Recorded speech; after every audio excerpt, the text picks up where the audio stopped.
There we go. All right. What's up, guys? It's PC, and sorry, long time no podcast, but real life has been catching up with me. And today we have a really great show. We have our two returning hosts. Once again, you guys love them. Sal, Jared, SNK Neo Geo Man, and Super High Tech Gamer. You guys say hello. Hello, YouTube. Hey, what's up, everybody? Hello. Hello, what's up? and that right there, that's our special guest today, Lloyd, aka special guest, blimey. Yes, MrRetrodreaming. So Lloyd, say hello. Hello, howdy. Hello, everyone. All right, cool. So today, guys, we got some pretty interesting topics that we're going to talk about today. But first, we'll let Lloyd give us some of his gamer history and why does he love video games so much and how that became a part of his life from a child to where he is now. So, Lloyd, take it away, man. That's a big one to ask straight away. But look, my roots are really from the arcade. That's where I started. I mean, I lived in them places, and like I say, that's all I played basically was arcade games. You know, right from the Gradius, Gyrus, Asteroids, Defender. Although I was crap at that, I used to watch people play that. I was absolutely shit at it.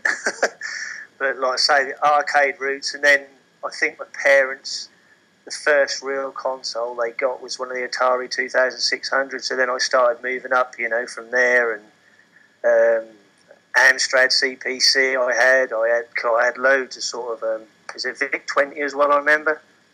I think I had one of those. Yeah, Commodore VIC 20. Yeah. So I've sort of gone all the way through. Right up. I had the Amiga, and then I think at the time then there was like the Mega Drive, but like I say, my real roots were the arcade. That is really where I started. Hey, Lloyd. Like, I don't mean to interrupt you, but you said one thing that is forbidden on this podcast. You said Atari. Yeah, I did, man. Fuck, to be honest, I played those games now, and I cannot stomach them. But when I was younger, I absolutely loved it. Yeah, because I mean, you were a kid. You were gullible. You know what I'm saying? But now, since you have more than 2 brain cells on you, you know that fucking system is disgusting. Well, what's funny though? That's all we had. We had a 2600, or once you ran out of quarters in the arcade, you had to go home and play that 2600. Jared and Lloyd, boy. I'm paper and money down the arcades. No, I'm telling you right now. I had fucking Connect 4. I had Monopoly. I had a pencil and paper. I would have did any of those things and play that fucking Atari. Straight up. But anyways, go ahead, Lloyd. Just go ahead, man. I was going to say, Enduro was the game for me on there, Chopper Command. Yeah. Absolutely love them. But I've actually played them now through RetroArch, and I think, Jesus, did I really sit and play those for hours, I can't stomach them anymore, you know what I mean? Not at all, They have like a little bit of nostalgia for me, but the arcade games still always, give you that rush, and you still, enjoy playing them. Like I say, Gyrus and the Gradius games and R-Type and all that, I just absolutely... The money I wasted on them, well, I wouldn't say wasted because it was brilliant, but, I spent all my paper rounds. I had 2 paper rounds, and I'd spend all my money in there, Yeah. All right. I mean, growing up, like what were some other systems that you like? Like, did you get into the TurboGrafx or the Super Nintendo, anything like that? Oh yeah. I never had a TurboGrafx or anything like that. I mean, the first real console I had, because I had the Amiga, and then I moved on to the Mega Drive. I saw Sonic the Hedgehog and Olive Beast, and that was it. I had to have it because I played Olive Beast in the arcades, and I mean that's a pretty good port on the Mega Drive, and that's where I went, from there, and I always chopped and changed from that, and the Super Nintendo, you'd buy, sell, and then at one time I did have both those consoles with hundreds of games, absolutely hundreds. I had a Japanese model as well, so... Okay, cool. That's cool. Well, yeah, that's cool. Just wait for somebody to chime in then. Yeah, no. Go ahead, Jared.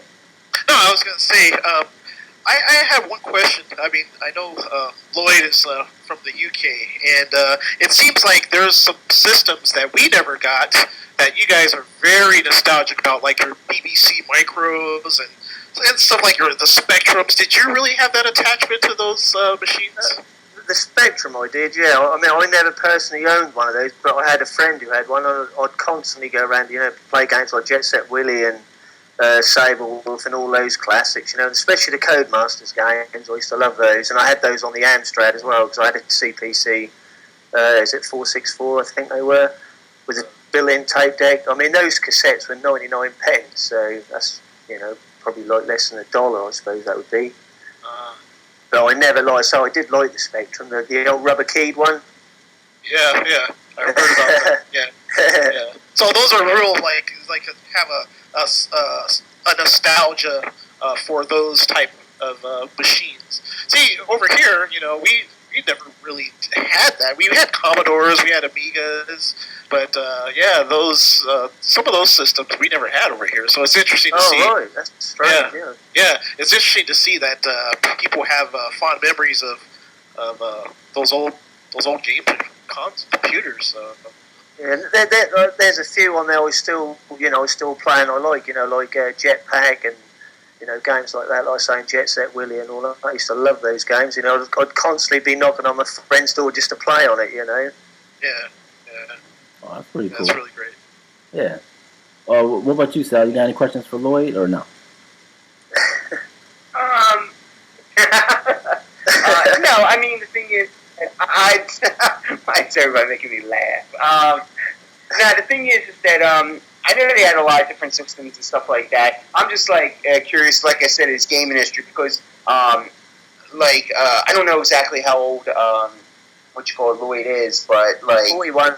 Some of them started out with 41. Okay, yeah. So the thing is that his experience, I imagine is more vast.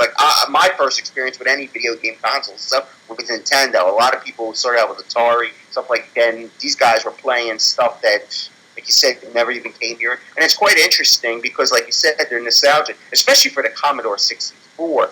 That's a huge thing over in the UK. A lot of people, especially Minx 36 and all of them, are really nostalgic for the Commodore 64. It's like the big thing, and then the Spectrum. So, but it's really cool to, a lot of stuff that we really don't give a shit here.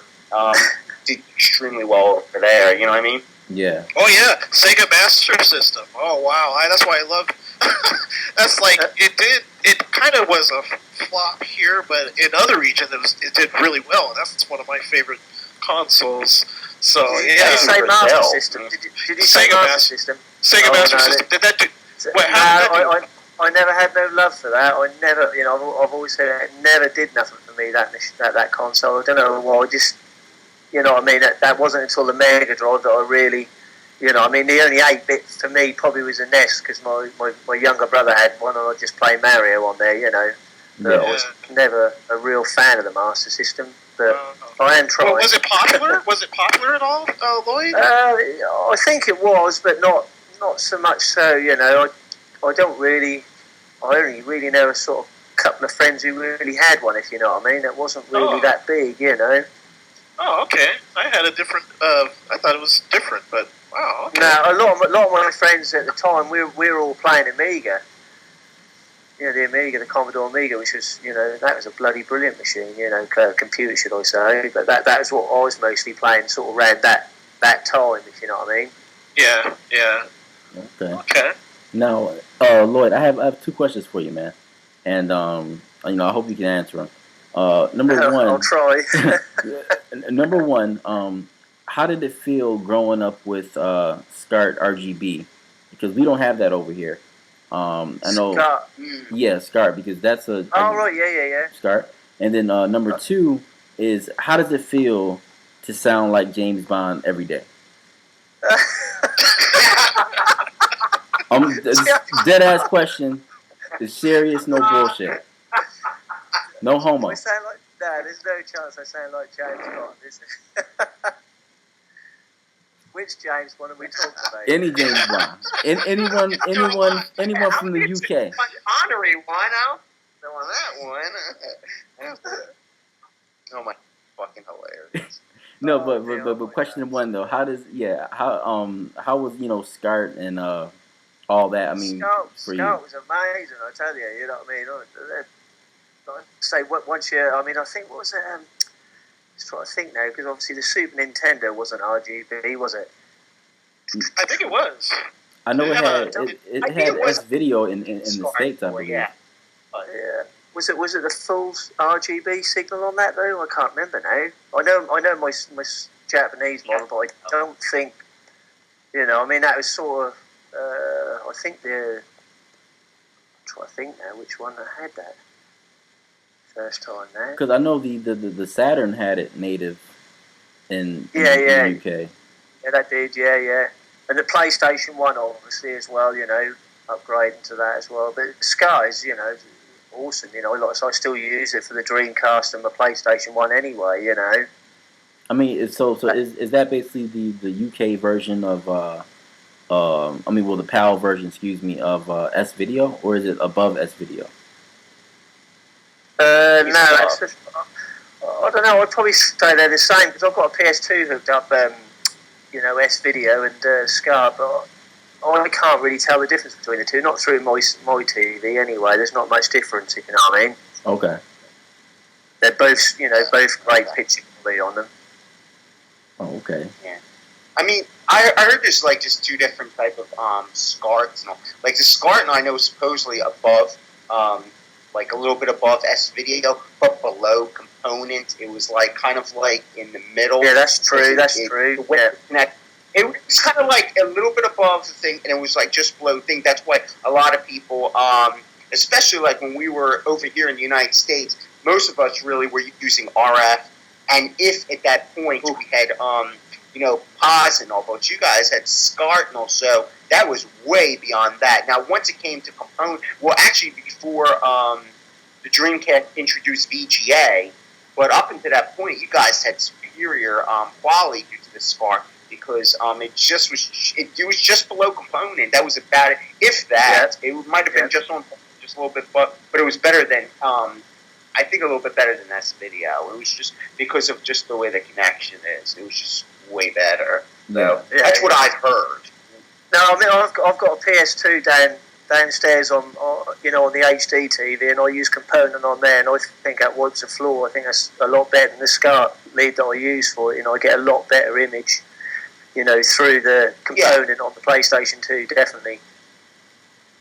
Right. Because like the PlayStation 2, I have a component hooked up to that, and I think that's going to be a little bit better because, like for, I don't know if you saw my last video, I don't even know. Like what I did is I bought an HD box, and the HD box actually through my Neo Geo, I hooked SCART up to the HD box, and the SCART goes to the box, and then you hook up, you know, HDMI, and you can actually hook up the Neo Geo to actually HDMI. So using that SCART, that strong SCART, like maybe pure RGB or whatever is in that, and to give that, because the signal is excellent on that, and then be able to send it through an analog to a digital signal, it's pretty good. It shows you how powerful SCART really was that you can actually do. Now, Sal, is SCART like one of those big things in the Neo Geo community, especially that people try and go for? The thing is that, I mean, the problem though is that like in Europe, a lot of times, a lot of people use SCART because Neo Geo looks 20 times better in SCART than it does on, let's say, really, without using, because really, if you think about it, it's RF, it's, composite, and then there's SCART. Because every other thing you do to it is a modification, and the SCART looks really, really good. I've seen it hooked up and it's really superior to normally what you get on it. That's why that box and all takes that, because it's such a superior quality. In terms of sound, I know they have like certain things, like certain SCARTs have certain extra plugs that do certain sound and things like that. And they're different looking plugs, but it's just a superior quality compared to S video and all. And that's why a lot of people, if you can get that connection, they go for it. But here, we don't have the TVs for it. The only way I could use it was through that box. But absolutely, if you can get SCART, it's probably one of the best things you'd ever see. It's the closest, like, maybe to true RGB. It's really good. Unfortunately, it kind of like died out because of the newer component and digital. But I definitely always wanted it, but of course our TVs don't take it. So. Yeah, one thing I remember about RGB, I remember their RGB monitors back in the day, like in the 90s and stuff, that was a premium item. That was like nothing that, that was a very expensive thing if you had an RGB monitor. And to have hookups to play games, that was uncommon. It was very, at least where I was from, it's like, so most of the time we played our game systems on just regular composite, just everything. I remember even the Super Nintendo, the Genesis, all the way up until I pretty much got a HD TV, like 2000 something, 2005. It was just the way it was. But yeah. Yeah. Okay. Well, it was a preferred connection. If you could afford it and you had access to it, Scott was a preferred connection because of the RGB issue. It was the preferred connection. Oh, okay. All right. Yeah, definitely. Now, I also have, just, the whole James Bond thing, that was just a joke, but the, but the question two was, the question two for me was, what was the difference between 50 hertz and 60 hertz? Because I know you guys had an issue with that in the UK. I know a lot of UK gamers who complained about that, for the Super Nintendo and Sega Genesis era. Yeah, 50 hertz for me is awful. I absolutely hate it. But the games run a lot slower. You can notice it if you're used to 50 hertz and you've not seen the difference. You get. Obviously 60 hertz. Is full screen. No borders, nothing like that, and the games run faster. You can see the difference like the Dreamcast because some games. I'll give you an example on there. Sega Rally 2, the PAL version is absolutely diabolical. And there was no 60 hertz option on that, but obviously the US and the Japanese version was 60 hertz, and it ran a lot better. Simple as full screen, full speed. That was the whole advantage of it, if you know what I mean. Yeah. Okay. The same with the Super Nintendo. That's why in the end, I bought the Japanese model, like I say, because all the games just run. Games like F-Zero and that, and you can just see the difference straight away. Definitely, and obviously PlayStation 1 as well. Man, so but why did the game manufacturers make that decision to bring 50 hertz to the UK? Well, I don't know. A lot of TVs back then couldn't accept those signals. You had to have sort of fairly expensive, at the time, sort of CRTs, and a lot of the TVs wouldn't take a 60 hertz signal. You'd either get a black and white image or whatever, or no image at all, So I think that was a lot of it. Nowadays, everything accepts 60 hertz anyway. Well, it should do anyway. Everyone, unless you've got a real Stone Age goldfish bowl TV, that's not going to be able to do it. But for me, that's the much preferred. I love to play everything, 60 hertz if I can. Okay. Hey, I got to jump in real quick. Me and Sal had a big long conversation before we started about the new generation, the next generation of gaming, and I want to hear Lloyd's take on that. What do you think about the new generation or the next generation of gaming? Like I said the other day, I was talking to somebody about that the other day. I'm not even going to go there. Not even going to buy a PS4 or Xbox One or nothing. This lot I've got here is where I stop, if you know what I mean. Yeah. No. I'll be interested to see the games. I've seen games and that, but it just, they just don't sort of cut it for me, if you know what I mean. Playing PlayStation 2 or 1 or Dreamcast, things like that, I just love, but because I think games, everything now is just the same, isn't it? You get like a racing game and it's just a racing game, On these older consoles, they pick up and play, if you know what I mean. That's what I like, just to pick up, bang, straight in, Yeah. And like I say, essentially all you're getting is really the same game, but just better looking, aren't you? So that's all it is. If graphics are your thing, then yeah, you keep moving up, and progressing. But for me, this is where I stop, if you know what I mean. Yeah. Well, I don't know, if you guys, heard about it. This new thing called like the Steam Box. I have heard about that. Yeah. Yeah. How do you guys feel about that? If you know what I'm talking about, the Steam box. No, that's what I mean. I've heard about it, but nothing about it, not a clue. Okay. Well, I guess the manufacturer company of Valve, the people who made what was it, Team Fortress and Portal, stuff like that. Oh right, yeah. They're actually making like another console. Like they're like another console maker now, like with Sony, Microsoft, and Nintendo.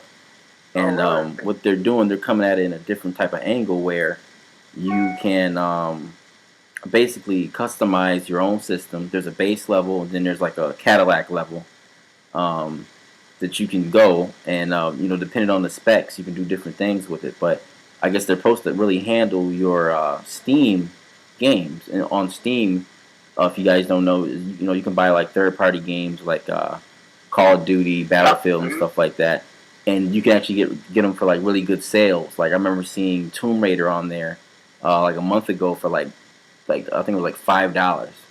It's all digital, but the deals are really cool, and it has free online and everything like that. So yeah. But you run into the thing with no physical copy. Really, we're back. It's basically a DLC machine. Totally. Is that right? No, it's more like a complete like Xbox Live type of thing. But like if you go on Xbox Live right now, and you see like Halo 3, right? Halo 3 came out like in, I want to say 2007 maybe. It's still going for like $20 like digitally. Where on where on Steam, a game that came out 6 months ago, was going for like $11. And you get to keep it forever. You don't have to pay for Xbox Live. It's on that console forever. It's on your Steam account, excuse me. Gotcha. Well, that sounds interesting. I mean, the price is pretty good, definitely. Yeah, I mean, because I was thinking about buying a PlayStation 4, but if this thing actually comes out and it's, I can get the games for cheaper, even though they'll be digital. I might be interested to do that. Because I have my Wii U, I'm going to stick with that. But I think that'll be a good alternative for people who don't really want an Xbox Live. I mean, don't really want to pay for Xbox Live or PlayStation Network, but they still want those third-party games that you can't get on, a Nintendo platform. You can run them at full specs, I guess, at full resolution on the Steam box. You can hook it up to your TV, and it comes with a a regular controller. Yeah, sounds interesting. Anyway. Yeah. Now, one thing, PC. So is your last console the Wii U now? So you're not gonna upgrade? You're not getting either one, or? I was going through the games for the PlayStation 4. I'm not buying an Xbox One no matter what. Once again, it's like that girlfriend who cheated on you thing that I used that I told you guys about. Yeah. And Microsoft burned me even though they turned back their policies. But no, the Wii U, I'm sticking with that just because I can play stuff on there that I can't get anywhere else. So, I'm a big Mario Kart fan until the day I die. This is how it is. I'm gonna be on my deathbed with Mario Kart. So. What's funny is that me and Jared were actually talking about the same thing. Like I don't know what the future is for necessarily the Wii U. It's kind of like shaky because the problem though is that because of the PS4 and the Xbox One are trying to overshadow it. I mean, the thing is that, like I said, I was just talking to Jared. I said, what the fuck is these guys' lineup? What are they offering for this next generation, or what are they going to present that's so out of this world or so revolutionary that you're going to go out and buy the system? It's nothing. It's probably going to be a piss poor launch. And the thing is that I don't see the point of having. The thing is, I can see people going toward the Steam box, like you were saying. That was kind of supposed to be kind of like what the Ouya was supposed to be, or Unya was supposed to be. Yeah. Kind of like just that digital type of what do you call it, system where you just either buy the games or just have it through like an emulation type of thing. But the same thing with those. There's nothing that warrants purchasing these systems because, like I was telling Jared, there's nothing they're going to do that this generation can't really do that it's already doing. Like let's say a GTA 5, which is the biggest fucking thing right now since sliced bread. The thing is that when they produce that shit for the next system and all, it's going to be, whatever. It's going to be maybe shaded a little bit better, maybe some more lighting, but it's the same fucking thing over and over again. Yeah. I mean, the thing is that they should really take advantage of what they have right now and just continue on with what they have, because there's nothing that's revolutionary about the next systems, or nothing to be pointed out other than just a bit more. And the graphics aren't going to be that revolutionary or that more impressive, because, like I said, we've hit pretty much a plateau at this stage of the game because our technology moves way too fast because of everybody trying to have an edge on one another. The only one I'm kind of worried about is how Nintendo is going to stand compared to this, because they're being overshadowed by all this bullshit, and they need to start popping out their Zeldas and Metroids and all sorts of wild shit that they come up with. Yeah. No, Sal. Sorry, John. I was going to say, that's what I was going to say. Nobody seems to take risk anymore. Do you know what I mean? That's the same thing over and over again. Like what Sal was just saying. You'll get the next Call of Duty game. You'll get the next Grand Theft Auto game on the news. There's just nothing new. That nobody wants to take that gamble. Take a risk and do something different. Well, to me, that's.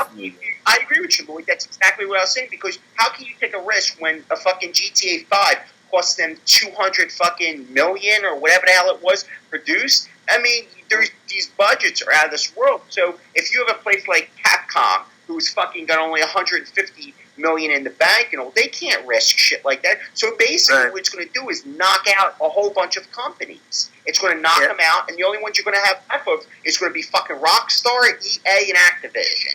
Whoop-de-doo. Yeah. Who the fuck else is going to jump on and be able to do stuff? You can't, because you need huge budgets. You need blockbuster movie budgets to make video games nowadays. True. That's an absolute disgrace. That's a disgrace. And you know what? That's where a video game crash needs to happen. Because you know what? It's coming down to only 2 consoles, and it's only coming down to 3 major fucking studios who are fucking producing shit. That's bullshit. Yeah. But absolute bullshit. But you see that with that whole mentality which you're talking about, Sal. That's why I do believe that Nintendo will probably do well this gen, because they are bringing something different to the table. Now, people say that they might rehash, rehash Zelda, rehash Mario, rehash Metroid, but you can't deny it. Those games sell on one system, and they sell more than a lot of other games that come out. And that's because of all gameplay. And plus, this gen, this is the first time we've ever seen Mario, Zelda, Metroid, Donkey Kong in HD. So it's something different. You see what I'm saying? It's not like the PlayStation 3 to PlayStation 4. You already seen all that shit before.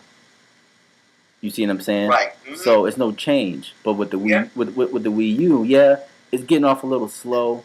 And, but you know what else got off slow? The Super Nintendo. And you've seen that shit just monstered everything.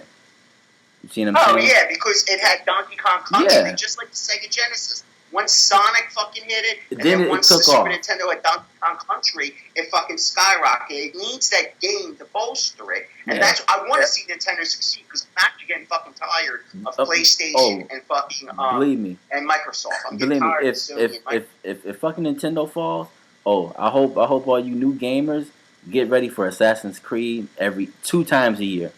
Get ready for it. Call of Duty 2 times a year.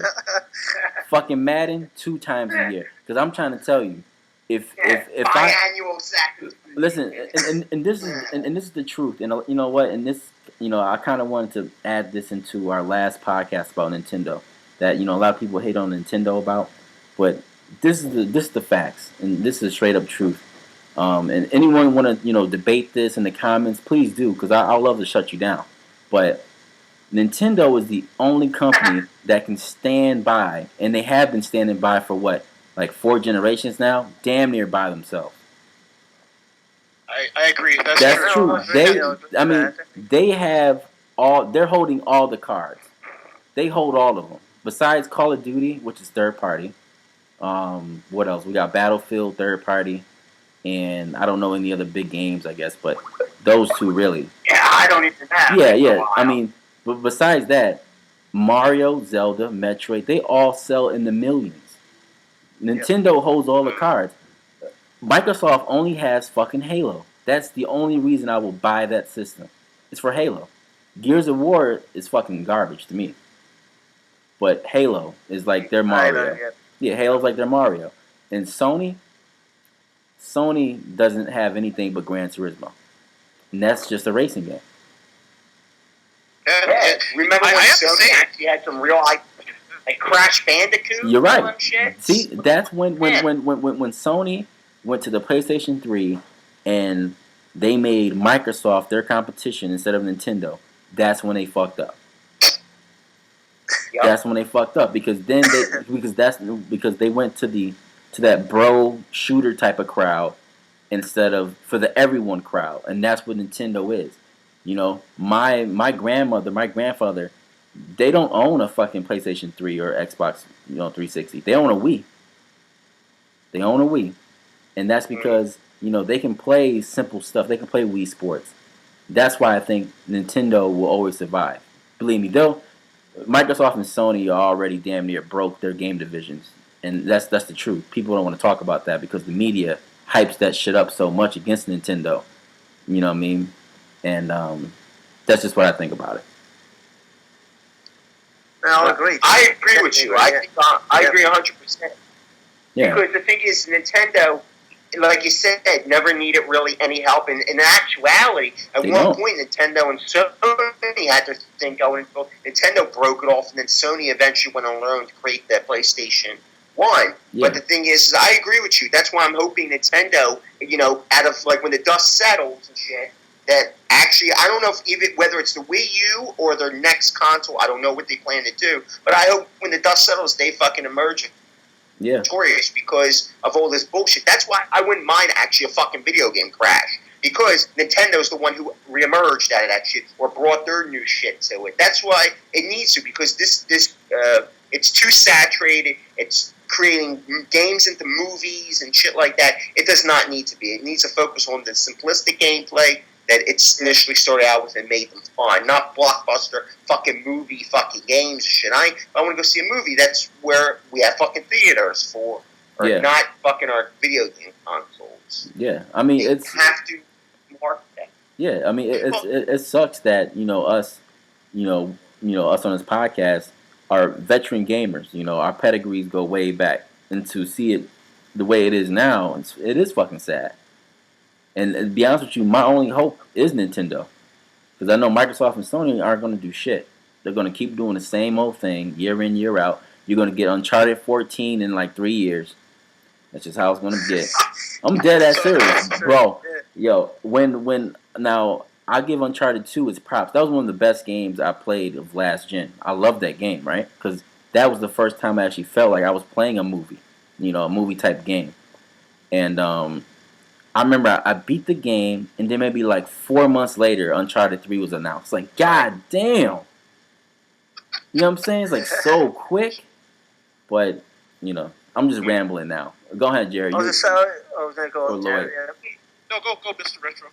Oh, no, I was going to say, he was talking about, first feeling of movies and games. Mine would have been Metal Gear Solid on the PlayStation 1, which is absolutely amazing. That's still my favourite Metal Gear Solid game. But, that again, saying, with games, Sony they were spot on, really, with the PlayStation 1 and 2, I think, anyway.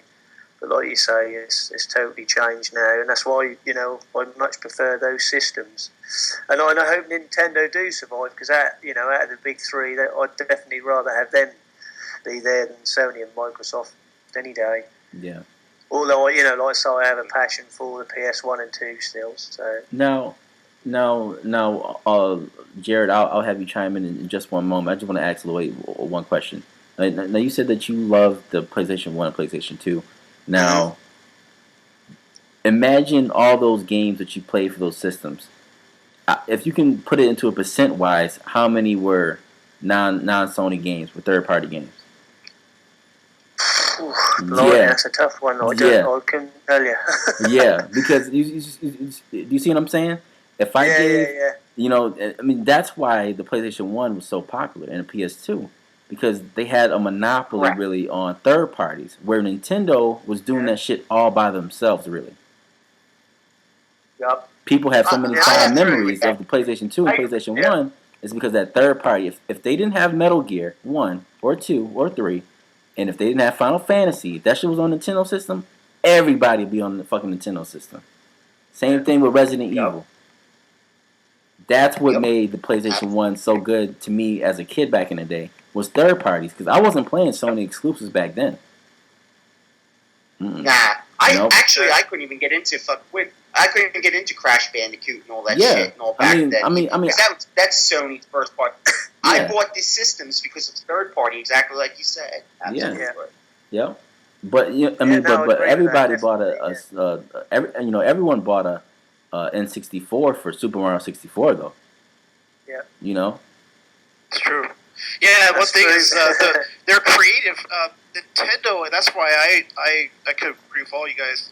Nintendo is still a game creator. That's still their core business. That's their core function. They're not. Yep. Yeah, they make hardware, but they're also still a game creator, and they've been that way since the arcades. Even since Punch Out, since all the old games like Super Mario Brothers. So they're still. That's their core. They're still a game creator. So.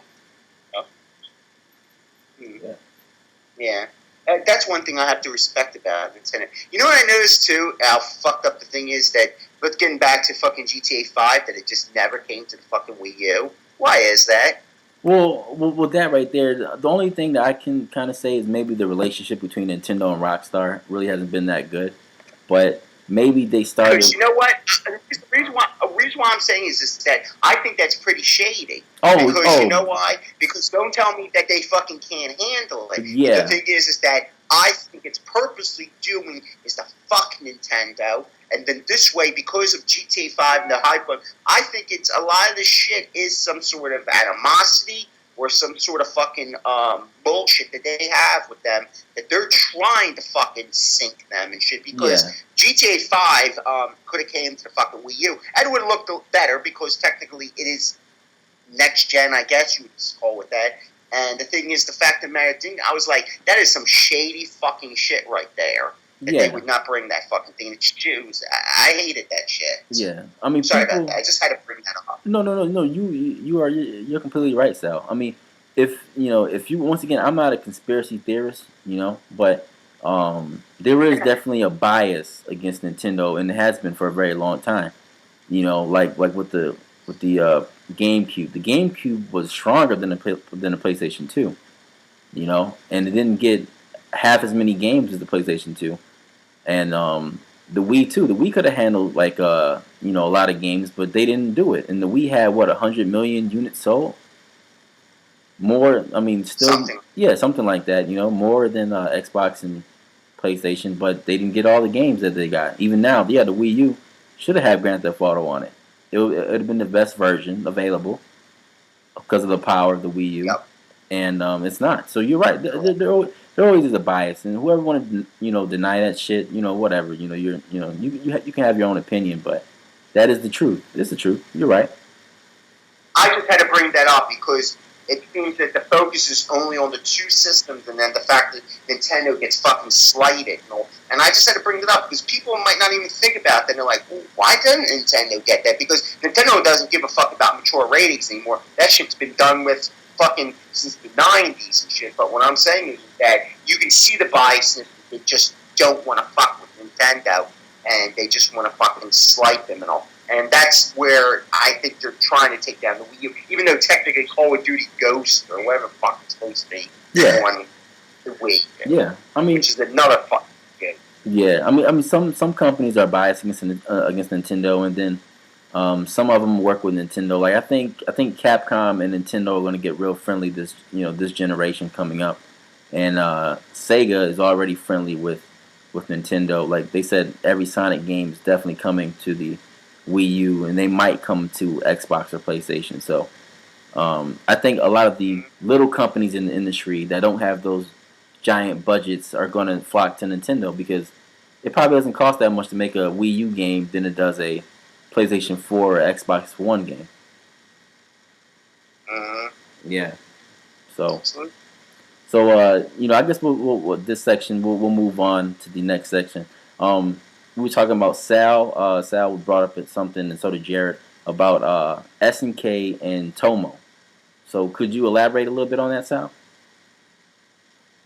Yeah, it seemed that like I found out through Facebook that a few days ago that like on October 2nd that SNK yanked Tomo's license to create Tomo's license for the Neo Geo X. And it just came all of a sudden. And I asked Jared about it. And he's like, I didn't know shit about it and all. And I think it's one of those quiet things. Like a couple people kind of know about it, but I guess because like the X is one of those things where when they come out with something, it's up at a high, and then when they don't come out with something, then kind of people forget about it. And I just thought it was kind of shady because the people are still out there who still kind of enjoy the X, and of course Tomo would still have a chance to do maybe another update to it, so rectifying probably about 99% of the problems that were plaguing it. And the fact of the matter is, it's sad, and I can't prove whether they yanked the license because they're not happy with Tomo's presentation or the way they're handling the system, or SNK and them had some sort of little fucking riff, and SNK was like, fuck you, I'm going to yank this from you, and then Tomo has to turn around and fucking sue SNK for, basically a breach of contract. And I thought it was kind of interesting because what's so out of the whole entire thing is Neo Geo X, Volume 1, all that other type of stuff is to be ceased. They cannot sell it. So anything new, they cannot sell out of, let's say, the factories, which is a shame because it could hurt things by making prices jump higher for the X. Because now it's considered some sort of fucking, taboo system because SNK stopped it. So making prices jump up for the system because a lot of times you can get the system Amazon or whatever, maybe under maybe $1.20, something like that, whatever. But now it might increase the sales of it because now the system is considered at this stage of the game dead.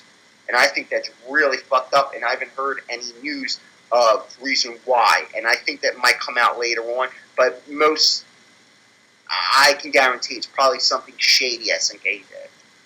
Man. So I figured I'd bring that to people's attention that if you've got an X, whatever you got right now for it, just keep on and just hold on to it because it might increase its value or, this might be the last, games you might receive for it. So I figured I'd let people know if they didn't know about it already. Wow. Yeah, I didn't know about it. No, I didn't know about it either. I mean, I've just got rid of my ex. Ooh. Yeah, get off the conversation. I kept the joystick though. Look.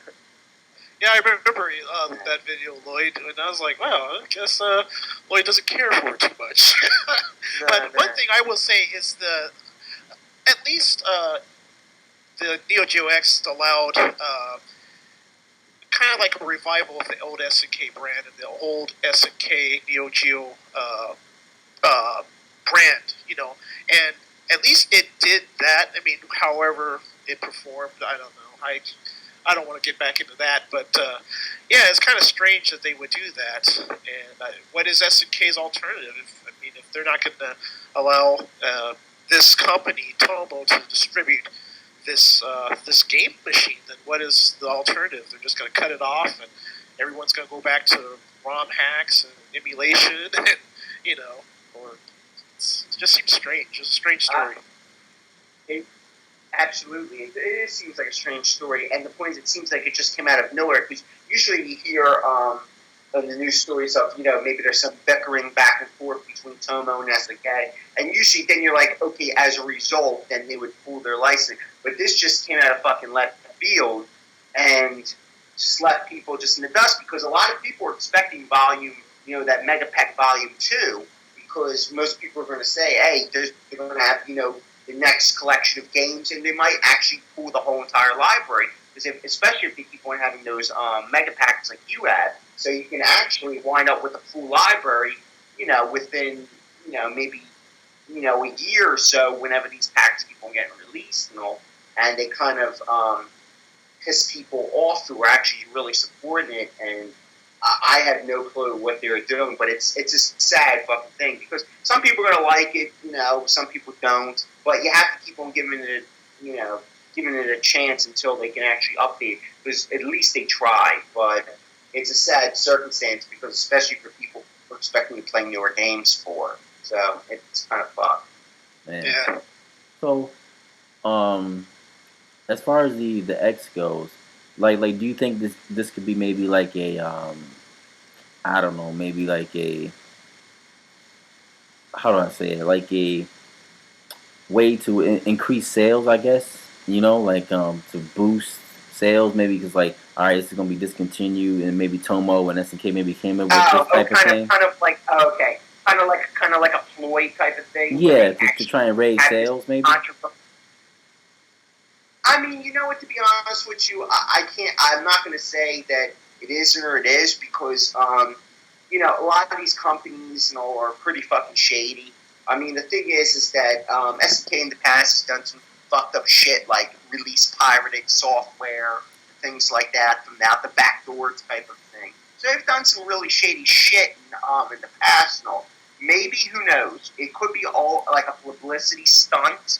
But I really can't say because it just seems all of a sudden. But you know what? You could be right. I wouldn't doubt it. Just to create controversy, anything. Because you know what? Controversy is still attention. And any attention, whether it's negative or positive, is still attention. Yeah. Well, you know what? I don't know if it's going to make any big waves. I don't think it's going to make any big waves. It's really it's a niche product. I mean, it's not out there trying to compete with new systems. It's if it does die out, it's going to be one of those things. It's just going to be like a pin, like a note in history, and they brought this machine out and it went away, and that's just the way it is. And yeah, prices might go up if it's rare, just like anything that's rare. The prices will go up, but I don't think it's any type of conspiracy or anything. I just think that it's they ran with it and it's over. Man, that sucks. What do you think about it, Lloyd? I don't know, mate. I don't know. Like I say, I'm actually reading on here about it, actually, because like I say, I didn't hear nothing about it. People are saying, people are just sort of saying, maybe it's because it was, easy to hack and install ROMs and all that sort of thing, and they're just saying, I'm not surprised, but I don't really know why. I mean, but to me, I'll admit, I didn't. Because at the end of the day, all it was really was emulation on there, and to me, it was poor emulation. I think they did an update, didn't they, later on? But whether that improved anything, I don't know. I mean, I liked the handheld itself, but it didn't really. I mean, because I play all through MAME, and they were way better on MAME than they were on there. Even on the big screen. Lloyd, hey, all you guys, what do you guys think? I know. PC's take on it, but Lloyd, what do you take? Since we're talking about emulation, how do you feel about emulation? Period. Because I know you do a lot of emulation, and you have some feelings about it. What are your feelings about emulation in gaming? Like I say, especially the old ones. I mean, it's just like preservation. I think you've got to keep these games. I mean, because especially older systems, I mean, I don't agree with if you can call it, stealing new games, but I mean, all these old consoles and that, I think it's a great way to keep them alive, if you know what I mean, because these machines aren't going to be around forever, and emulation is like preserving it, you know what I mean, and that's how I feel on it, especially a lot of these arcade games you can't play, like I say. That's how I got into a lot of Neo Geo games, and that was through MAME, because I could never afford that system. And I mean, to be honest, if SNK released that system tomorrow with the games and they were cheap, I'd buy it. You know what I mean? Like I say, and I only really emulate, sort of PlayStation 2, and a lot of those games I own anyway. So I just think that's just preservation of history. Keep the games, like I say, keep them alive. So somebody, 20 years down the line, when all their machines are dead, they can see what the games were like, you know what I mean? So that's sort of my take on it, I love it, I do, especially MAME, I absolutely love MAME. And like I say, that's what brought me into, you know, a lot of the Neo Geo games anyway. You know, I would have never known, like I say, because I couldn't afford the system, Jared. You know, it's just too dear back then. I don't know if you guys knew anyone who had one back then. I think you said you knew someone who did, didn't you, Jared, or something? Oh yeah, that's just but that was the only person I ever knew in my life. And then probably Sal's number 2. Rich guy Sal. That was it. Yeah, and then Jose. It was very expensive. I mean, I used to flick through the magazines, and I just absolutely wet my pants. You know, I just wanted one of those, but I just could never afford it. You know, I just could not believe, you know, the graphics. That was literally, well, it was an arcade machine in your home. You know, the first real, you know, console to do that. Well, Lloyd, you know what? You should have been friends with Sal a long time ago, because back then, like back then in the heyday, when they were. Oh, trust me, I'd have been on his door every single day. Sal back in the day. Sal back in the day when he was buying, you know, the SNK carts and all that stuff. Man, he used to wake up in the morning with his gold watch, gold chain, to say, you know what? It's Tuesday. Let me brush my teeth. Get something to eat, go buy 5 Neo Geo carts. It's nothing. Yeah, man, I would have been on his door, man. I tell you, because I never knew anyone who had a Neo Geo. Not no one. Well, see, I never knew anyone who had a Ferrari, but until I met Sal. Fuck is Sal? But Sal, how do you I mean, just you know, just real briefly, how do you feel about emulation, man? Because I know you do. You know, you'll say a little bit about it at some of the end of your earlier videos, but how do you feel about it, man? You know what? The thing, I usually at the end of my videos, I'm like, if you can't play the game, but especially a Neo Geo game, like Lloyd was saying, because I understand where he's coming from. I mean, I can't dog somebody because I can't expect somebody to went out there, and especially nowadays because of the cart prices are so expensive and the Neo Geo CD issue is way too damn slow. I can't expect somebody to go out there and buy these games because it's unrealistic. But if it's your only alternative, yeah. But as far as that, I'm a purist at heart. I believe you should actually play the games on the original hardware. But if you don't have the money or don't have the access to it, yeah, if that's the only way you can do it, I can't knock somebody for not having the ability to play it or afford it, because, like I said, sometimes you just get lucky being able to get the system. Sometimes you're not, you know, because especially the prices nowadays, they're commanding, you know, what was, let's say, even certain games that were really cheap are now doubled and tripled. So I can understand nowadays people emulating because of that, especially with the whole retro boom and it becoming much harder to to buy the stuff, especially and even Super Nintendo and Sega Genesis stuff too, because some games, like, you know, the fucking Earthbound craze and shit like that, nobody's going to go out there and spend that type of money. You're going to fucking emulate it, and that's how you're going to play it. So that's just the way I kind of look at it. I don't expect people, you know, pockets to be lined full of greens, though. My thing is that you do what you got to do to play it, but all in all, it's still emulation, so it's still not 100% of the game. So that's why I kind of like the purist type of thing. It's still emulating. It's not the game. But I can understand and sympathize with people who, you know, feel that this is the best way they can do it. Like Lloyd, he made his argument. I agree 100% with him. Okay. You know? Well, how do you feel about? That's the thing. That's what I was going to say. That's the thing. I mean, if they were cheap, like say, if they suddenly just come out tomorrow and SNK said, right, I'm going to release this console again, and the cart's going to be £30-40, you know, bang, I'd be straight on it. You know what I mean? Because I'd love definitely love to have one. You know what I mean? Yeah, because I mean, you see carts on eBay, like the Metal Slug games, like over here they're like nearly £2,000. That's bloody nuts. I just couldn't buy it. well, Lloyd, Jared. Buy it. Yeah, and you know what the sad?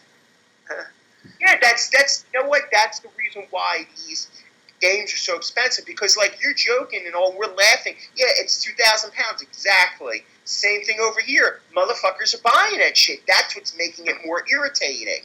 And the point is these motherfuckers are spending $2,000 for a motherfucking game. I mean, it's a great game, don't get me wrong, but not $2,000 worth of it. So that's why that's this whole retro thing where people are buying at these fucking crazy ass prices. And this way, if these crazy ass people wouldn't be buying this stuff, the prices would drop. Not tremendously, but they would be able to at least be semi-affordable. I mean, you might have to put out like a little bit of money for them, but it wouldn't be $2,000. You might spend maybe, all right, it's still expensive, but let's say $500 or something like that. That's extremely expensive, but it could be doable for something like that, but not $2,000. That's nuts. Yeah. So I agree. How do you guys feel about those compilation discs that SNK and other companies put out, like the Metal Slug collection? Because like for me, I can see where emulation, like I wouldn't really care like if I finished the game on emulation, but if I actually have like a disc and packaging stuff like that, I tend to care a little more about maybe not doing free play, only having one life or something like that. Like is that the same effect for you guys, or is it different? For me, I agree with you, because like even when I played MAME, and I got all these arcade games I can play as many times as I want, as I can continue as many times as I want. But yeah, I call it there's a certain syndrome where it's just like, you get sloppy with your gameplay. When everything's easy, everything's just you just don't have that same type of fear. Exactly. It's just like there's a reason why, like in the arcades, I think you guys all relate to this. You had $2 or you had maybe pounds for Lloyd, but you only had a certain amount of money. You go to the arcade and you wanted that life to last as long as you could. That's why you were so good, because you wanted that little money that you had to last you. It was like your life was precious. So when there's no thrill if you have free play. So yeah, I totally feel you, PC. Yeah, I agree. I think that. Yeah, I can agree where you come from, because the point is, it's kind of like old style hand holding. Old style hand holding to me. Yeah. That's why I limit. I don't continue when I play MAME. I really that's some discipline, but I try to not continue. If I die, I'm dead. So I go to the next game. I don't just keep credit feeding. Sometimes I will if it's a certain game that I love and I just want to see the end. But yeah, that thrill, when it's just open play, like free play, it's not the same when you just had it on the home console and you only got 4 credits. You got to get it done. If you don't, you got to start all over. So yeah. Memory card. Memory card. Memory card. I was waiting for you to pick up on that, Jack. I'm like, come on, you got it. Oh yeah, definitely. Yep, yeah. I can't lie. But yeah. But the thing is that go ahead. No, I was just gonna say, what do you guys think of if your emulation and like these different? I think PC's question was the different collections. Compilations. Are there any ones that are better than others, or what are some of you guys' favorite compilations out on any system? I mean, just like, how do you feel about those collections compared to emulation? Like, is it the same thing, or does it feel a little better to you mentally? Like to me, it feels a little better than like just playing them on MAME. It's like SNK officially put this out. This is an official SNK product. One thing I'll say, the Capcom collection that they have on the PS2. I don't know if you guys have them. Collection Volume 1 and Volume 2. Yeah. I will say this. I prefer MAME. I think MAME is way better. It's the same. I was going to say that I've got the Metal Slug anthology on the PS2, and the Slug games are way better on MAME. Definitely, especially through like I think translate better. Yeah. Yeah, like people were telling me that they were telling me like Metal Slug. I think especially Metal Slug 1. I think on the anthology. it fucking slows down to a certain point that's more than usual. But if you play the main version of it, I mean, there is slowdown, of course, in the game, but it's minimal.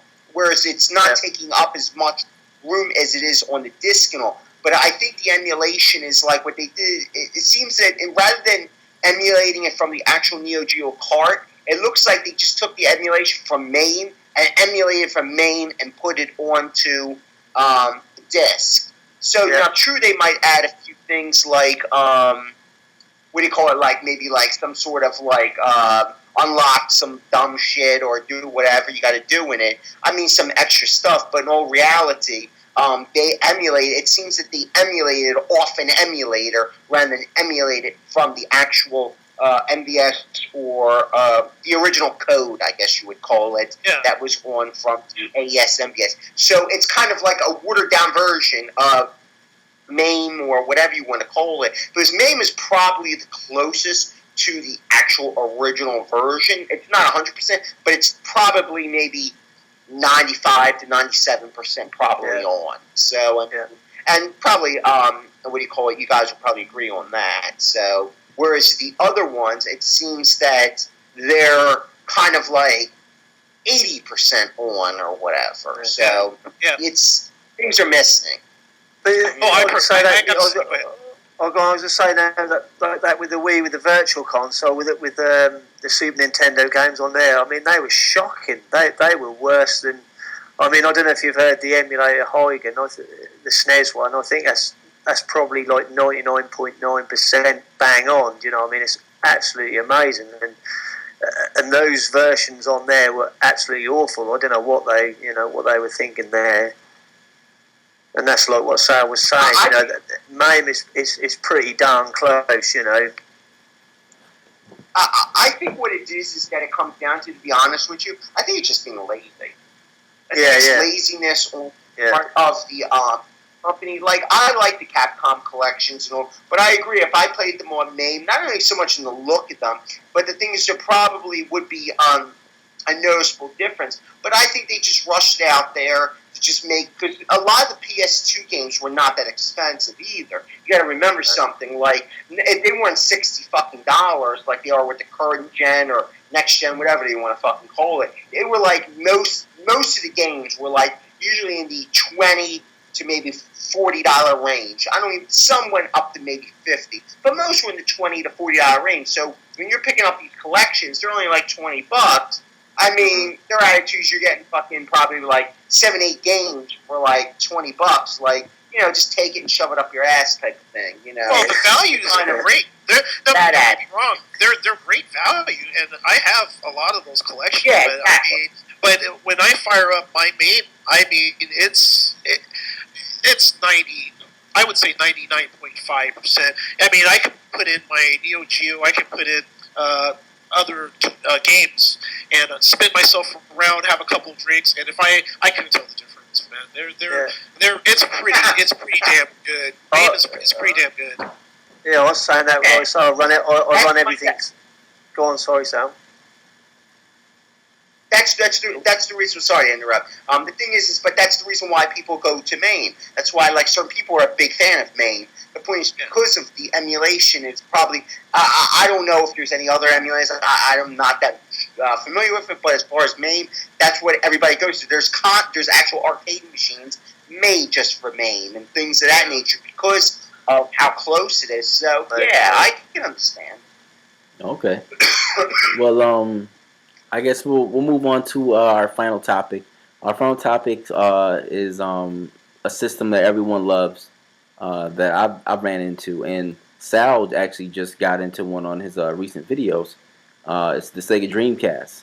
Now, you know, we have yeah, everybody's excited to talk about that. So with this, we can actually have you know, different views. And Sal, he's you know, he just got into the system and he's experiencing it now, kind of for the first time. And me, Lloyd, and Jared, you know, were longtime owners of the Sega Dreamcast. So it'll be interesting to hear, you know, from everybody's point of view, what their different experiences. So I guess we'll start off with Sal.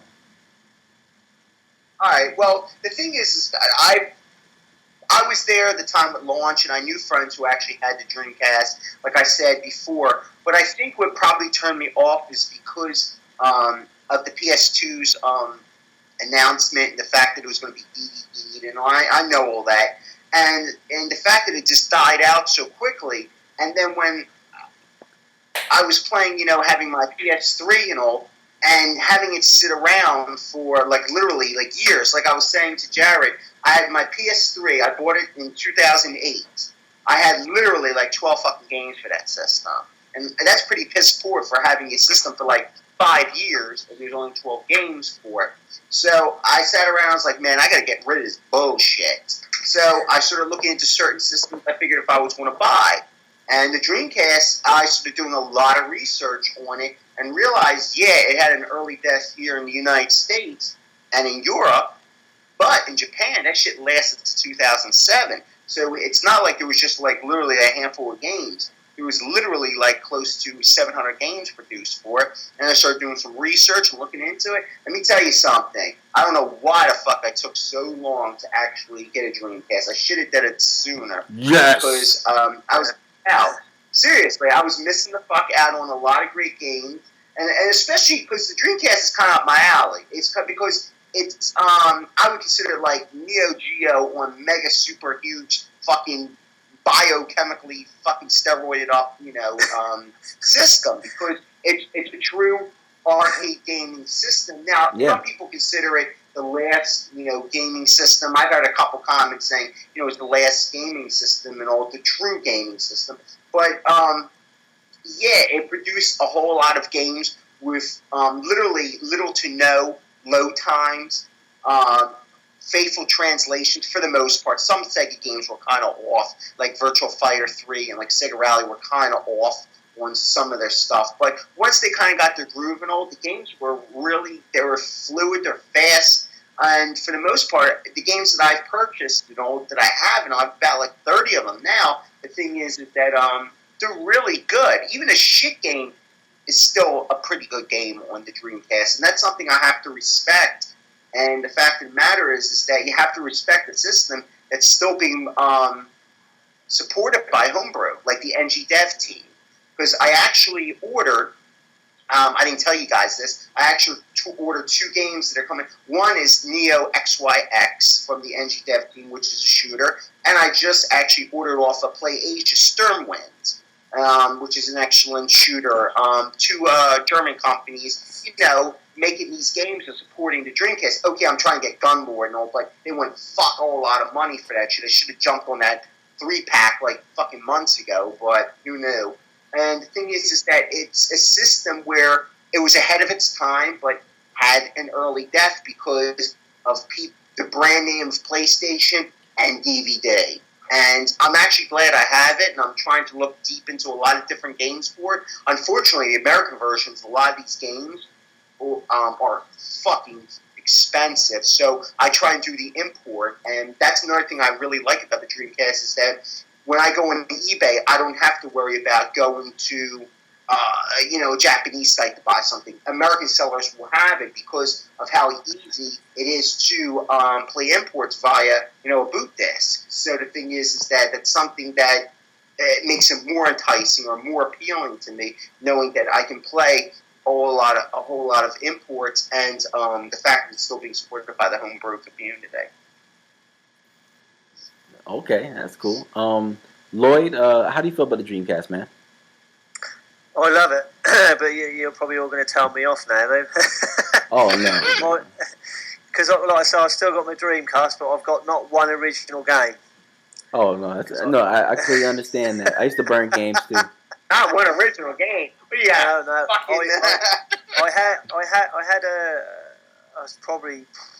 I was talking to Dal actually, Scratchmaster Dal about it today, saying about how many me and my mate used to collect for it. I was like, so I've still got the system, because as you know, that will play backups without a mod chip. So if there's any games you want to try out, Sal, you can do it that way.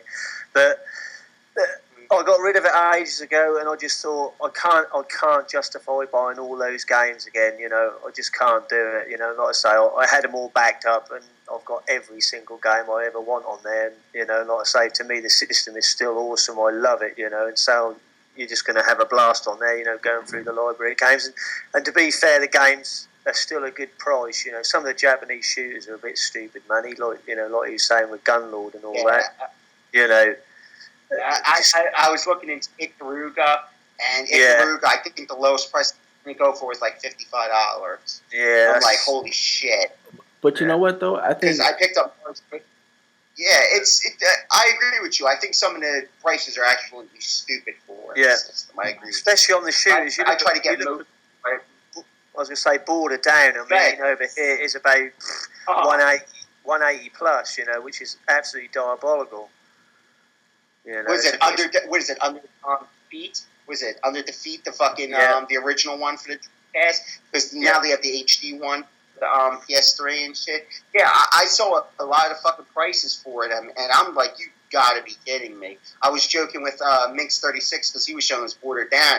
I was like, you know, how expensive the thing is. I was like, you're nuts, no? Like he was saying how he got the whatever he did. But a lot of people were holding on to these games, you know, and it's just nuts for some of the shooters that they want, you know. And I think the most expensive game I think I put out for was about around $30 because I'm like, okay, it's better than paying for the American version, because a lot of the American versions they just want $60, $70. It's just absolutely nuts, you know. Like whereas a lot of them you can get for like $10, you know, or under, sometimes even under $20, and that's kind of where they should be at this stage of the game and all. But I agree with you. You know, people do pay backups because I know Darren Walsh.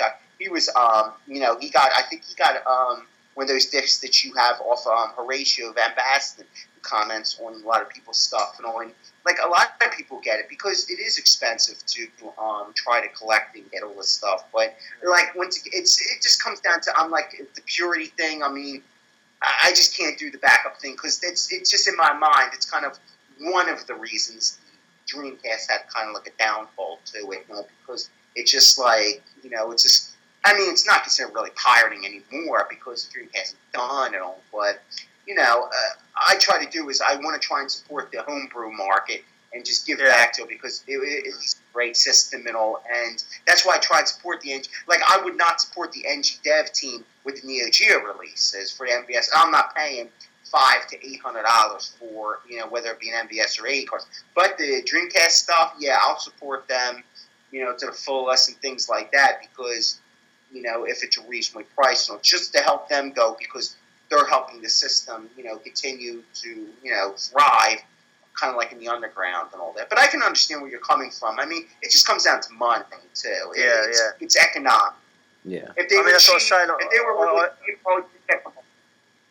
were so I had everything for, and it's like I was saying with the Xbox, I'm just not going to justify buying them again. That's like I say with my PS1 and 2 collection, you know, they're staying, you know. Like I say, if I ever got rid of those, I'd never buy those again, although, you know, I've got a chip PS1, you know, to play some of the expensive imports, because like I say, I'm not going to pay those prices, and like so I cannot justify rebuying. But my Dreamcast is there, you know, as on. I was actually playing Sega Rally 2 tonight, you know, on the Japanese version, you know, and actually that is a physical copy, that is, but that's going to somebody, that is, so I've got to give that as a gift to Jay, that one. But you know, like I say, it's an absolutely amazing machine. You need to get Ikaruga anyway, definitely. Okay. I know. I mean, I'll seek the game out, definitely. I mean, I just gotta see where I could get a decent price for it, but I know that's definitely one of the games to actually get that. It's like, even like I've been playing Mars Matrix, and that game's fucking brutal, and you know, it's not one of those type of shooters you get into if you're not really used to playing them, because it just, you will get torn apart and all. But I know Ikaruga's pretty good. It's a pain in the ass shooter too, but it's a really good one. So because I think it only came to Dreamcast and I think GameCube. I think it is the only port I think came to. Correct. GameCube and it's on Dreamcast. So that's on there. 360. So definitely. Yeah.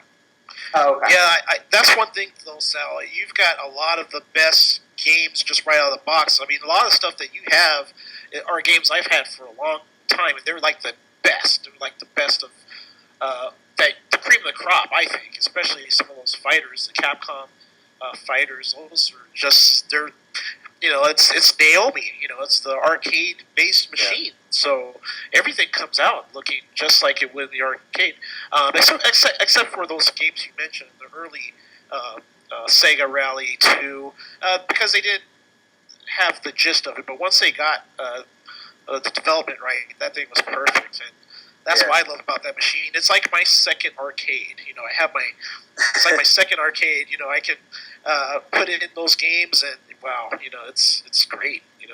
I love the Dreamcast. One of the saddest moments when that thing when they stopped supporting it. So going back to that, Jarrett, with Sega Rally 2, I mean, what on earth happened there, though? Oh, because you look at games like F355, I just can't believe it, You know what it was, Lloyd? Was they used the Windows, because you ever look on the front of your Dreamcast, it uses the Windows, I think, what is it, Windows CE, so that's what they programmed it on. They didn't use... Yeah. So they didn't use the hardware right. So the way they wrote that game, they just didn't write it towards, I guess you could say, what would take advantage of the real Dreamcast specs. But yeah, F355 is perfect, buddy. It's like, it's the arcade game. And I was just so like, wow, I can't believe I'm playing this at home. And it was like, dude, it was like, that was like, I couldn't believe the games, the graphics, especially if you hook it up, like I was telling Sal, you have a VGA. That thing, VGA, boy, that is a bad machine. It's really cool. It's awesome. So, yeah, it's pretty. Go ahead, Jose. No, I'm just saying that the Dreamcast, it for me it brought a lot of my family members together, and we had a lot of great memories with that system. I remember that was the first time I skipped school was to play Shenmue, and I got fucked up for it, and I remember playing the one game I remember, well, two games I remember playing the most on that system were Power Stone 1 and Power Stone 2. And I remember so many times that we would have that system on all night that some of the controller ports in the front started not to work. And we would have those things on. Oh, and if you guys, anyone out there, who probably already experienced this, stay away from the aftermarket controllers, especially the ones made by Pelican, because they will short circuit your system. Wow, really? Yes, yeah. If you can, just try and get the official hardware for that. And the Dreamcast was actually the first time I actually got that arcade stick that you have, Sal, the Age Tech. That was actually my first arcade stick I've ever owned. Wow. Yeah. Yep. Me too. You know what? That's a great joystick. Sal, you're like, I don't like the buttons, but you know what? That's about the second best joystick that I've ever messed with. It's playing Capcom SNK2 on that thing. Yeah. You know what the problem with the joystick is that other than the stick being a little bit on the loose side, but I can deal with that because making certain things an issue. But the buttons and all, I think the way there is, and the button, the layout, because they tried to have it kind of like Street Fighter, where they had it run it across and then ran it again across. The problem though is when you're laying your hands on it and all, I notice at times when I'm hitting the button, I'll hit a different button that I didn't want to hit. So I think the problem is that it's not just the buttons, but the proximity of the buttons, how close they are, should have been a little step. Other than that, it does what it has to do. It's solid. It's fucking metal. The whole base, you can bust him in the fucking head with that goddamn thing and kill him because that shit is solid.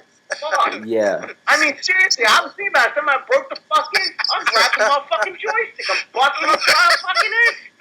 You feel the fucking weight of that? I ain't playing with you. It's solid because, it is. So the stick is meant to let. I mean, seriously, for gaming and busting heads, that's a great fucking gaming and busting but heads. I think I'm going to have to find somebody maybe like who can kind of like mod it, maybe put maybe like the Sanwa, maybe buttons or something in, because I just don't like the buttons or the way they feel. Because that's my second joystick, because I had to return one that I bought off a seller, because when I was pushing the stick, the buttons, the button would stick. And I was like, fuck, man, what they do? Put Kool-Aid on this fucker? Because it wouldn't be able to come back up. And I had to return it. That was a pain in the ass. Then I got another one because everybody tells me it's a great stick. It's not bad. It's just the way the buttons feel. If they can be changed out, or like if I can get them modded the fuck up, it'd be cool as shit, But I do see some issues there. But as far as what I understand, I've seen some other joysticks for for the Dreamcast, but I don't know how they are. And then I see they had the fighting game pads, the controllers, and they're expensive as shit. I've seen them go for like $80, $90, $100, like Jose was telling me. Yep. Like, you used to see the stores, like, the Capcom SNK ones and all that. You try and track it down $200+ dollars. Charles, trust me. What? When I saw those brand new, and in the video I have in my video history of going to Game Craze, I used to see them there. They will fucking almost give you one when you enter the store. They couldn't give those shits away when the fucking Dreamcast died. I should have bought every single one of them. They had different versions, different characters on them. I was so stupid back then, man. I should have bought every single one of them. No, I would have been fucking stupid. I would have been angry as a motherfucker. Yeah, because those things are just like playing with a Sega Saturn controller on your Dreamcast.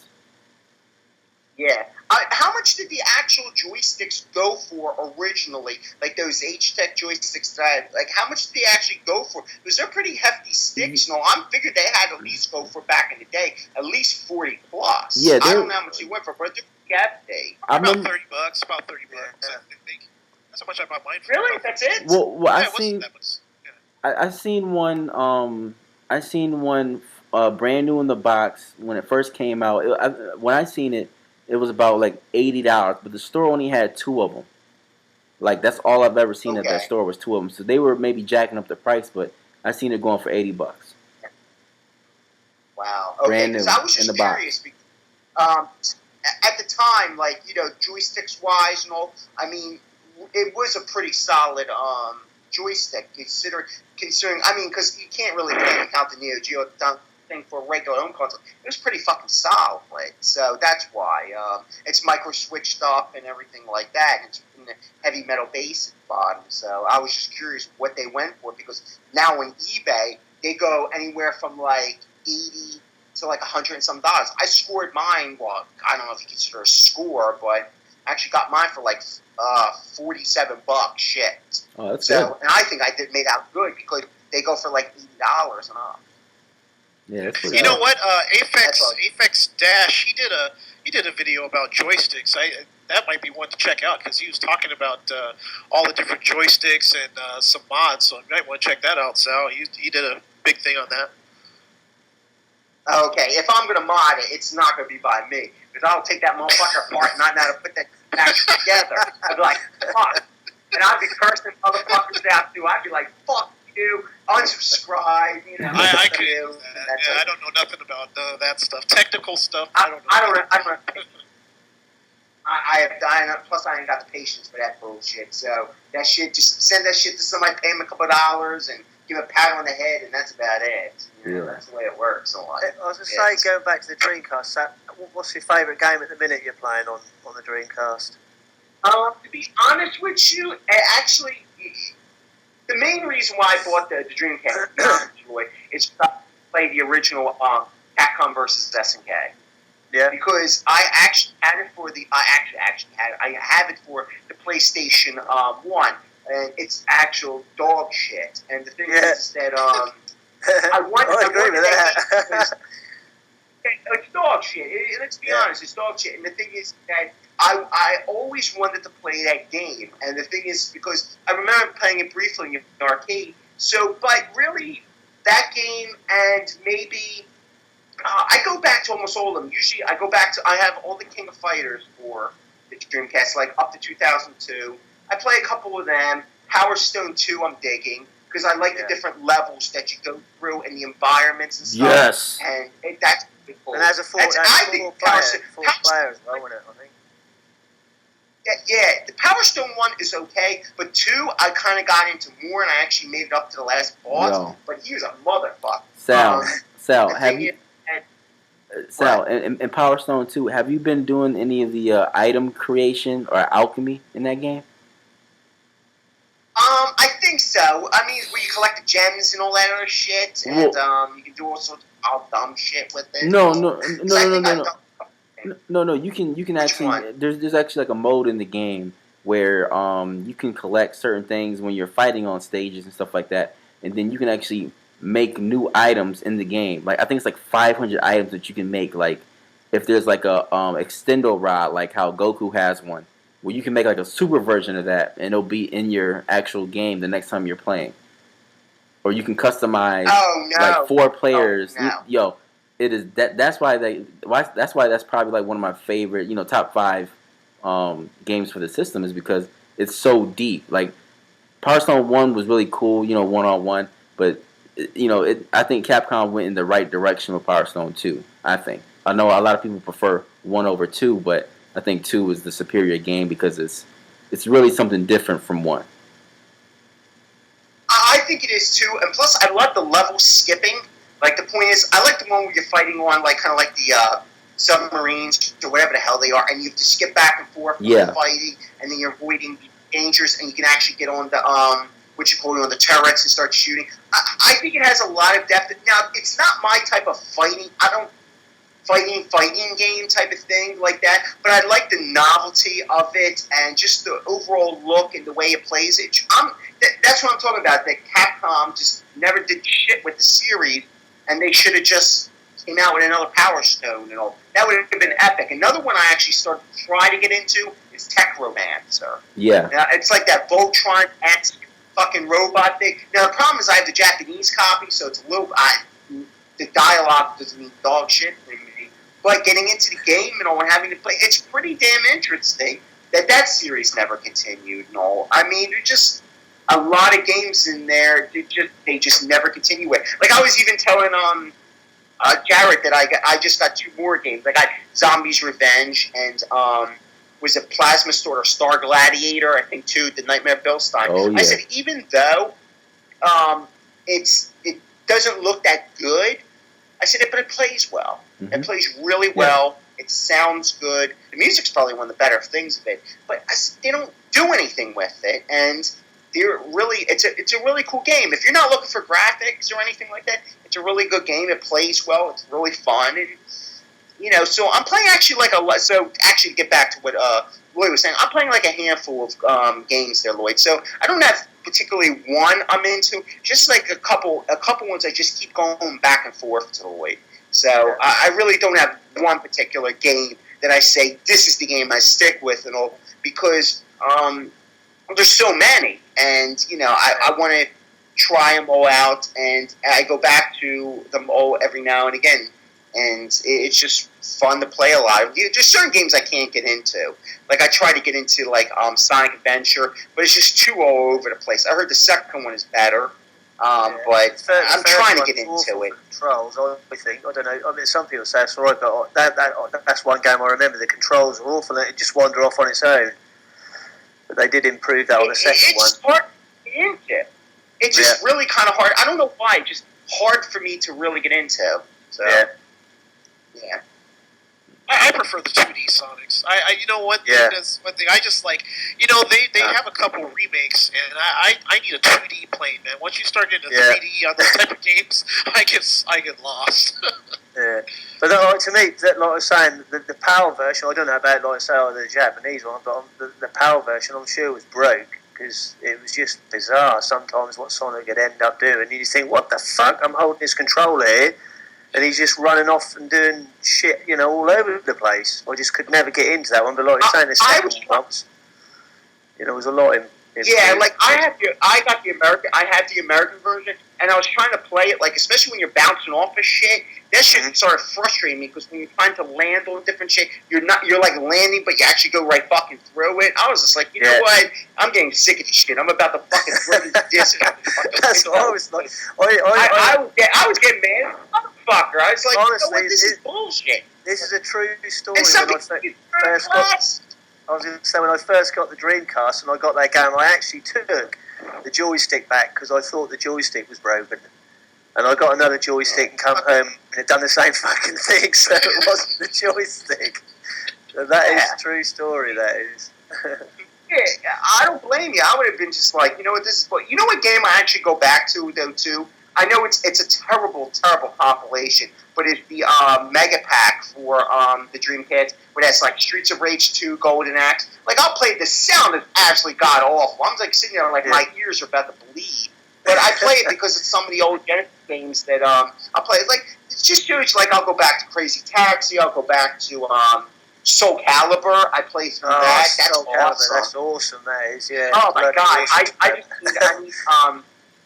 I need to get Dead or Alive, too, because I heard that's even... Some people... All right, that's the comparison between them. But, in reality, to be honest with you, all of them, I've been going back and forth. Now, I haven't had the time to devote... because I got to get more memory cards to Shenmue. But the thing is, I actually like to control it because it doesn't use the analog. It actually uses the D-pad, and then use the analog to look around and all kind of to... And I like that. That's the thing I don't like about 3D games now, because they all use the analog. I'd rather use the D-pad and then use the analog stick to actually kind of look at my surroundings and stuff. And I think Shenmue does that perfectly. Yeah. And you know what? That's why I got to give it... I got to jump into that Shenmue because, you know, I can't play Shenmue anymore because I get so kind of emotional in a way, because that was like when everything with the Dreamcast was so awesome, and then, you know, if I put that game in, and you know, it's just too much, man. It was so great that it's kind of, you know, I have all these different feelings when I play it. So it's funny now, but yeah, I mean, that game was so great. That it's hard for me to actually go back and play it, because then, you know, I want Shenmue 2, I want Shenmue 3, and, you know, you start, it's like a bad thing, so, but, yeah. Well, didn't Shenmue 2 come out to Europe and Japan? Yeah, it came out. Yeah, I was thinking about it, I was thinking, like, if I actually fucking buy, like, 6,000 memory cards for this fucking game, and I'll part of it, yeah, because I went in there, it says it needs like 68 fucking... I'm like, what? 68 bucks? I only have like the VMU. I gotta buy maybe... I think there's like some sort of memory booster or whatever the fuck it is. I don't know, I think it's third party. But it said it needed. I'm like, nah, I'll just play through the game because I just want to try... I never played Shenmue. So I started going through it, and I can see why people get into it. I can really, because I didn't understand what the big thing with Shenmue is like. Like, people are like sucking Shenmue's dick. I'm like, okay, fine, let me get into it and play it. I'm like, I can kind of get into it. Sal, what? I mean, wasn't that? You guys can correct me, but wasn't that the first open world game? Correct me if I'm wrong. Was it, or was it not? I don't know. It was the first of that level. Yeah, It was the first of that level. Yeah, game. That immersion. But that was like, you know, bordering on at the time. You could sort of say real life, because you could go in the shops, buy products. You know what I mean? Get stuff out of the vending machine. You know, he'd play the console at home. You know. and also that was the most expensive game Sega ever produced, actually ever in history. Besides Final Fantasy VII and Panzer Dragoon Saga. I wish I could wipe my memory of that game. Do you know what I mean? And start again. I really do. Yeah. Wow. It was some great times. I got it. It fucking literally like 4 discs.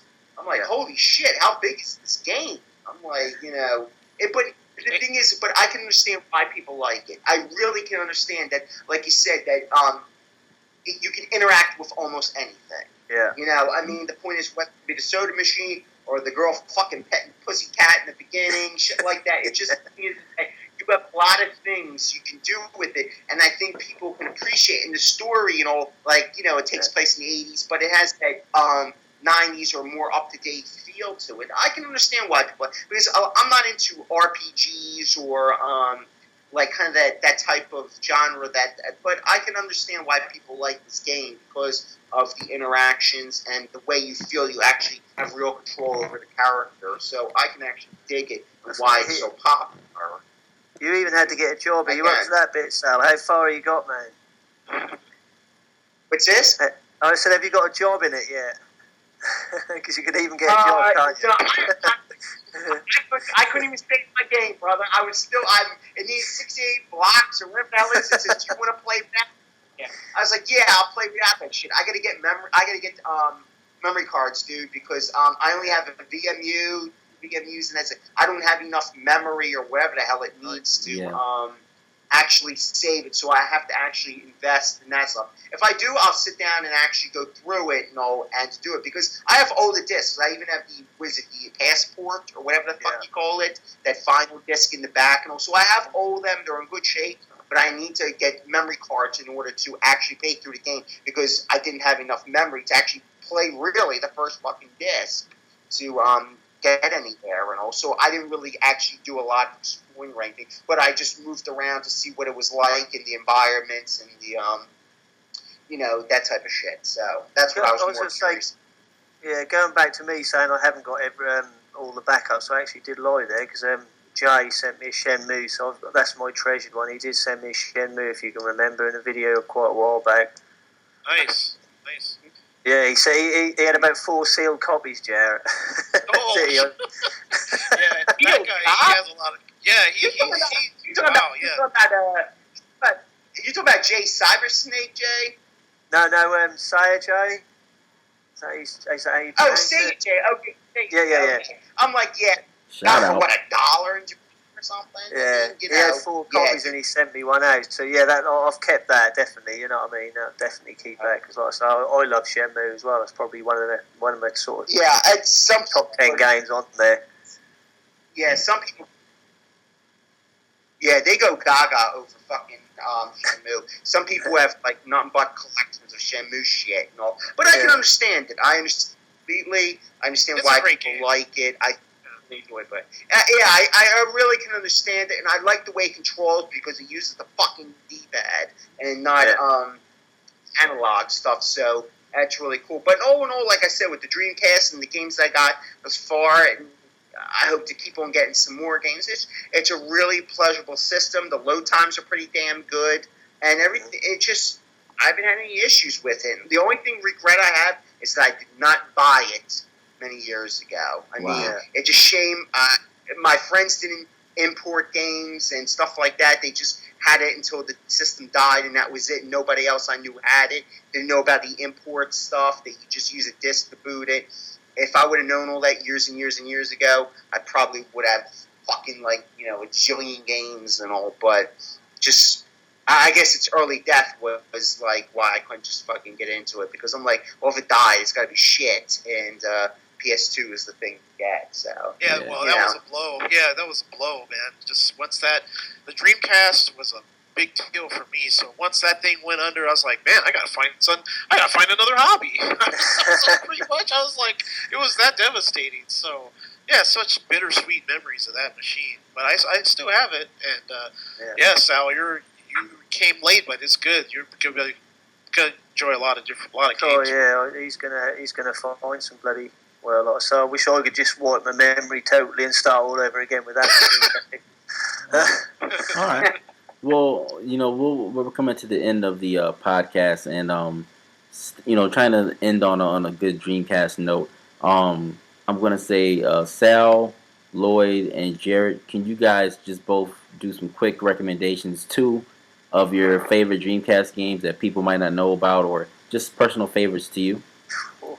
We'll start with Lloyd. My personal favourites. I mean, probably everyone knows about them, but definitely the Shenmue games anyway. Ikaruga, if you can get that. Border Down, that's another good one. Most of the shoot 'em ups are pretty good on there anyway. And anything like Crazy Taxi, F355. All the arcade games, not Sega Rally though. To me, that's a poor. That is a very poor game on there. But just all the arcade ones, basically. That's the ones for me. And the fighting games are good anyway. The SNK, the Street Fighters, and that, all brilliant games. Okay. Let's go with Jared. I agree with Lloyd. I pretty much have the same sentiments, same things. That's say all the arcade-based games, all the Naomi-based games you can play in that thing, they're going to be excellent. You're going to have a lot of fun. All the fighting games, Ferrari F35 Challenge, beautiful arcade game. Yeah, and good music, good sound. You really can't go wrong with the machine. So that's all I got to say about it. It's great. All right, Sal. Yeah, like they said, most of the games, I'd say about fucking 99% of the games like that are all basically the arcade games, whether they be, from Sega or they're from, Namco or Capcom, which Capcom seems to be a huge producer on the system and all. There is no way, because the majority, like they said, the majority of the arcade games that came to it are superb, and that's mostly what my collection is, because that's what I have in it. And I mean, the thing is that, I can't really recommend, other than the Street Fighters, the Capcom, SNK, and all that other type of jazz and all. And as far as shooters, it's a pretty good shooter. I actually was kind of getting into is Gunbird 2. I actually like Gunbird. It's actually a pretty good game, because it's pretty forgiving in the beginning. Then it gets fucking brutally hard, and then it's like, nah, fuck you. You got to do this on your own now. I mean, it's one of those type of games. Yeah, seriously, because it'll guide you through for maybe the first maybe 4 levels. And after that, it's like you're gonna have some skill. It's a big psych He needs to get Rez as well. That's another good one. Oh yeah, great recommendation. Yeah. Okay. Excellent game that is. All right, and I'll just throw in my 2 cents. My 2 games will be, besides all the ones that you guys named, of course, will be Virtual Tennis, which is an awesome tennis game, probably one of the best sports games for the system. Really arcadey, and Skies of Arcadia. Oh, great! Oh, wow, yeah, that's a great Skies one. of Arcadia, great RPG. Basically, it's pirates in the sky. So, great game. Yeah, it's a classic. Yeah. So, I was like to say thank you so much, Lloyd, for joining us today, man. Great guest. Had a lot of fun today. Do you have any shout-outs you want to say, man? Who, me? Yeah.